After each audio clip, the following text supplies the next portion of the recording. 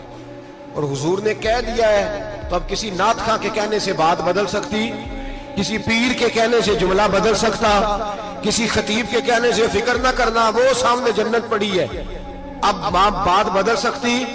خدا کی رحمت پر بھروسہ رکھنا ضروری ہے، نبی پاک کی شفاعت کی امید رکھنا. بولیے. لیکن جو حضور نے بیان کیا ہے اس کو ماننا بھی یہ بھی ضروری ہے. میرے نبی پاک نے فرمایا اللہ تم سے حساب لے گا اور اللہ پوچھے گا، تم نے جواب دینا ہے. حضور کس کس شے کا؟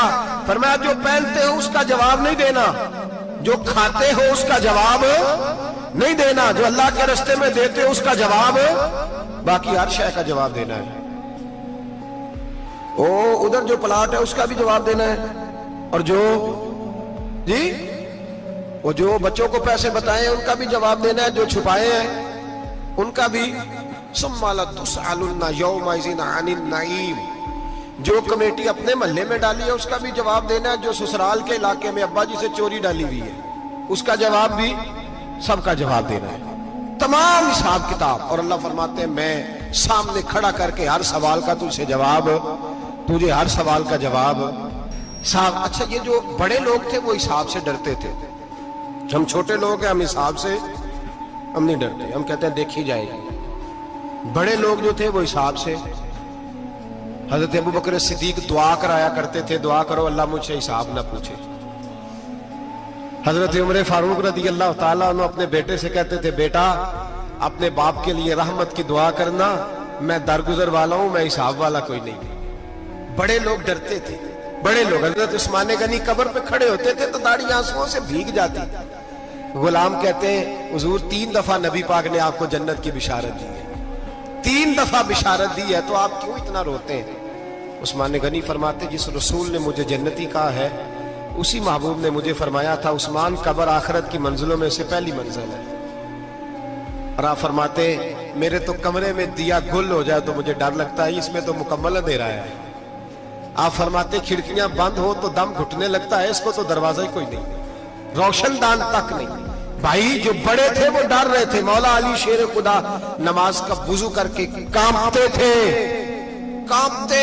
علی آپ مرحب کے سامنے نہیں کانپے، خیبر کا دروازہ اکھاڑتے نہیں کانپے، بدر احد خندق حنین اور خیبر میں نہیں کانپے، تو یہاں آپ فرمانے لگے مالک کے سامنے جاتے ہوئے ڈر آتا ہے. بڑے لوگ کانپتے تھے، بڑے لوگ. آج کون سا جمعہ ہے؟ سارے بولیے. حالانکہ یہ اگلے سال دوبارہ آئے گا، ہمارا نہیں پتا کہ ہم ودا ہو جائیں کہ کیا بنے. یہ کون سا جمعہ ہے؟ آیا جمعہ الوداع، آئے ہم پڑھیں. آج ایک فکر لے کر کے جانا، ایک سوچ. جہاں روز رات کو بیٹے کی ٹینشن، بیٹی کی ٹینشن، بھائی کی ٹینشن، پوتے کی ٹینشن ہوتی ہے نا، ایک ٹینشن اور اپنے آج ایک ٹینشن بڑھا لو، قبر کی ٹینشن پیدا کر لو، قیامت کی تھوڑی سی فکر کر لو، تھوڑی سی ایک لمحے کے لیے صحیح تھوڑا خیال پیدا کرے. حضرت حسن بصری نام سنا ہوا ہے نا، یہ حضرت علی کے شاگرد ہیں. نبی پاک کے گھر میں آ جاتے تھے کئی دفعہ، بچے تھے جب. حضرت حسن بصری تابعی ہیں. فرماتے خانہ کعبہ میں عمرہ کرنے گیا، طواف کعبہ کر رہا تھا تو بڑا عجیب منظر ہوا، رات کی تنہائی ہوئی. اس وقت کئی دفعہ طواف بند بھی ہوتا تھا، اس لیے کہ رش کم ہوتا تھا تو رات کو سب سو جاتے. کہتے رات ذرا گہری ہوئی تو لوگ اپنا اپنا خیمہ لے کے جاتے تھے. اب تو ہوٹل ہے نا تو خیمے لگتے تھے، لوگ خیمہ لے کے جاتے تھے، جہاں جگہ ملتی تھی خیمہ لگا کے رہتے تھے. فرماتے میں رات کو سویا خیمے میں، ایک دردناک آواز آئی، میٹھی ہے دھیمی ہے پر درد بڑا ہے. کوئی رونے والا رو کے کہتا ہے اللہ حساب قیامت میں مجھ سے نہ لینا، اے اللہ تنہائی میں جتنا مرضی حساب لینا پر لوگوں کے سامنے نہ لینا. اور پھر کہتا ہے اللہ فضل تو تب کرے جب تو میرا حساب پوچھے ہی نہ. پھر چند منٹ گزرے تو پھر وہ رونے لگا. میرے کانوں میں آواز آئی، کہنے لگا اے اللہ حساب تو ان کا لیا جاتا ہے جو حساب کے قابل ہوتے ہیں. اعلیٰ حضرت کہتے ہیں نا رضا سے تو کیا حساب لے گا، رضا بھی کسی حساب میں. اے اللہ میں قابل نہیں، مجھ سے حساب نہ لینا. کہتے تھوڑی دیر گزری تو پھر وہ رونے لگا. پھر ذرا سانس سنبھلے تو پھر کہنے لگا اے اللہ میں تو لوگوں کو کوئی بندہ حساب پوچھ لے تو نہیں دے سکتا، میں تجھے کیسے حساب دوں گا. پھر تڑپنے لگا. کہتے تھوڑی دیر گزری تو پھر ایک لفظ انہوں نے کہے رونے والے نے، کہنے لگے اللہ دیکھ تیرے محبوب کا فرمان ہے جو معافی مانگے تو اسے معاف کر دیا کرتا ہے. اے اللہ میں معافی مانگنے آیا ہوں اور مسجد نہیں آیا، میں کعبۃ اللہ ہی آ گیا ہوں. کہتے ہیں وہ اتنا روئے کہ چیخ آئی ان کی، اور جب دھڑام سے کوئی زمین پہ گرا تو میں پریشان ہوا کہ اب تو بے ہوش ہو گیا. فرماتے ہیں میں زور سے اٹھا فٹافٹ اور اس شخص کی طرف بڑھا.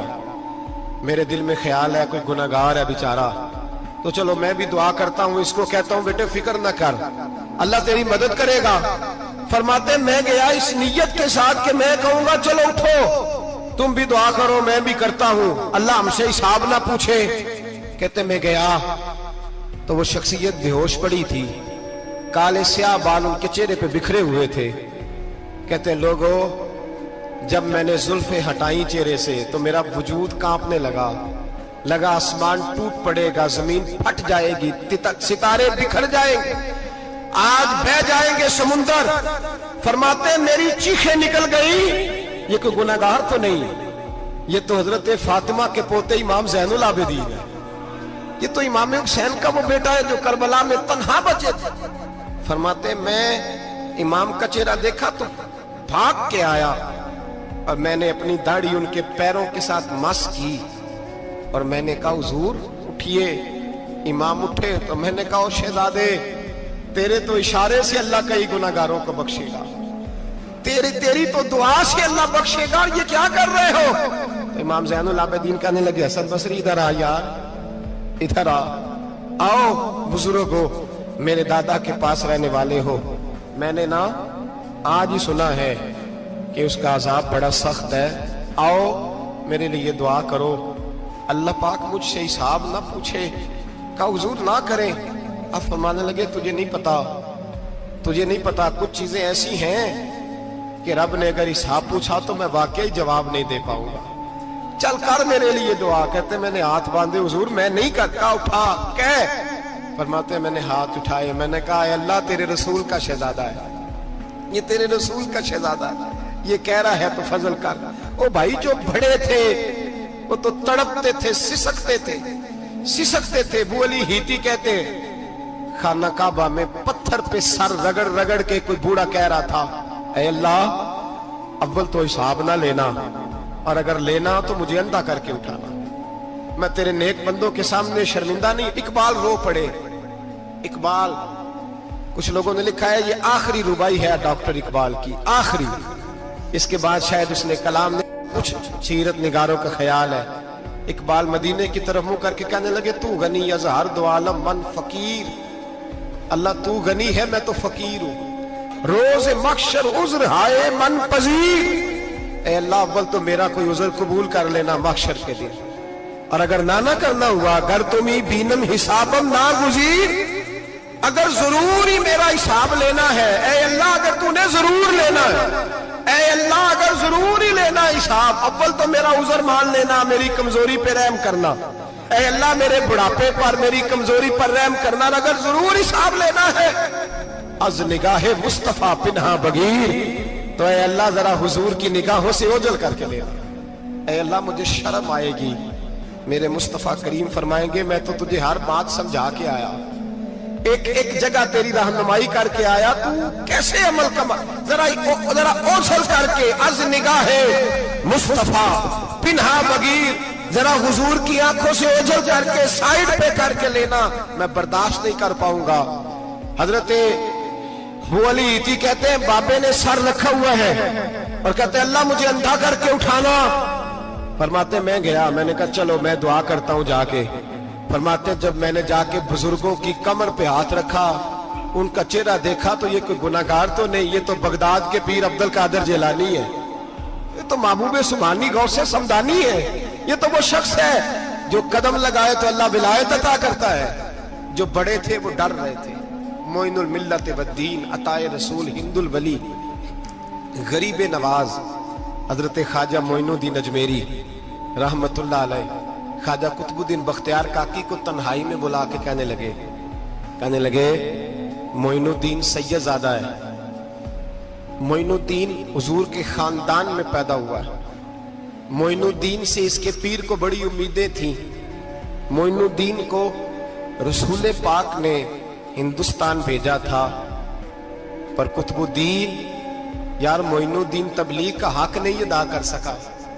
حضرت خواجہ قطب الدین کہنے لگے حضور 90 لاکھ تو مسلمان کر دیے, اور کیا حق تھا؟ فرمایا نہیں, جب تو تہجد کی نماز پڑھے نا بیٹا اپنے لیے دعا مانگنا تو خدا سے کہنا مولا میرے پیر کی کوتاہیاں معاف کر.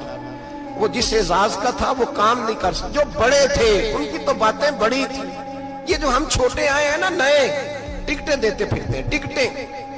بے نمازی جاہل ان پڑھ پیر ٹکٹیں بانٹتا ہے لوگوں کو, تو بھی بخشا ہے تو بھی بخشا ہے. وہ 90 لاکھ لوگوں کو رائے حق پر لگا کے بھی کہتے تھے نہیں حق تو یہ ہے کہ حق ادا نہ ہوا, حق تو یہ ہے کہ حق کوئی شے پلے نہیں. ڈٹا ہوا کھڑا ہے مسلمان, ڈٹا ہوا. یہ حساب سنے. کسی نے حضرت ابو ہریرہ سے کہا کہ کوئی ایسی حدیث سناؤ جو آپ کو بھی بڑی محبوب ہو. حضرت ابو ہریرہ نے چیخ ماری, رونے لگے اور بے ہوش ہو گئے. پھر ہلایا, پانی پلایا, اٹھے, کہا حضور بات کی تھی حدیث سنائے. پھر رونے لگے. ہمیں تو نہیں نہ رونا آتا, ہمیں تو تب آتا ہے جب بیٹا بات نہ مانے, ہمیں تو تب آتا ہے جب کاروبار میں نقصان ہو جائے, ہمیں تو تب رونا آتا ہے جب ہمارا کوئی دوست ہمارے بارے میں غلط بات کر دے, بے عزتی دنیا کی ہو جائے. حضرت ابو ہریرہ 3 دفعہ ہوش آیا, 3 دفعہ روئے اور کہنے لگے عزیزو یہ وہ والی حدیث ہے کہ میں سوچتا بھی ہوں تو میں تڑپ اٹھتا ہوں. کہا کون سی حدیث؟ تو حضرت ابو ہریرہ کہنے لگے میں نے نبی پاک سے سنا ہے قیامت میں سب سے پہلے علماء کا حساب ہوگا, سب سے پہلے علماء کا. رب کریم فرمائے گا تمہاری دین کے نام پر بڑی موجیں تھیں, تمہارے بڑے پوسٹر چھپتے تھے, لائنیں بنا کے لوگ تمہارے ہاتھ چومتے تھے, لوگ تمہاری گڑی کو بھی چومنا اپنے لیے سعادت سمجھتے تھے. بتاؤ میرے رسول کے نام پر کھانے والوں کیا کر کے آئے ہو؟ عمل بتاؤ, عمل. موج بڑی کی نا تم نے, بتاؤ عمل. علماء عالم عرض کرے گا اے اللہ میں جگہ جگہ تیرے رسول کے دین کی بات کرتا تھا, میں قرآن کے درس دیتا تھا, میں راتیں بیدار رہ کے تیاریاں کرتا تھا, میں جو بن سکا کیا. رب فرمائے گا نہیں, تو نے تو اس لیے کیا تھا کہ لوگ تجھے پیر صاحب کہیں, مولانا صاحب کہیں, تیرے نعرے لگائیں تو لگے نہیں پھر تیرے نعرے, پھر لوگوں نے لمبے لمبے القابات پکارے نہیں تیرے. حضور سید عالم علیہ السلام فرماتے ہیں پہلا حساب اس کا لے گا جو عالم کہلاتا تھا. رب پوچھے گا تجھے طاقت دی, ہمت دی, بولنے کی صلاحیت دی, اپنے فضل سے دی, بتا کیا کما کے آیا ہے. حضرت ابو ہریرہ روتے ہیں, کہتے ہیں میں بھی تو حدیثیں سناتا ہوں, میں بھی تو عالم ہوں, میرے پیچھے بھی تو لوگ بھاگتے ہیں. لوگوں بتاؤ اگر اللہ نے ابو ہریرہ سے پوچھا تو کیا جواب دے گا؟ اللہ فرمائے گا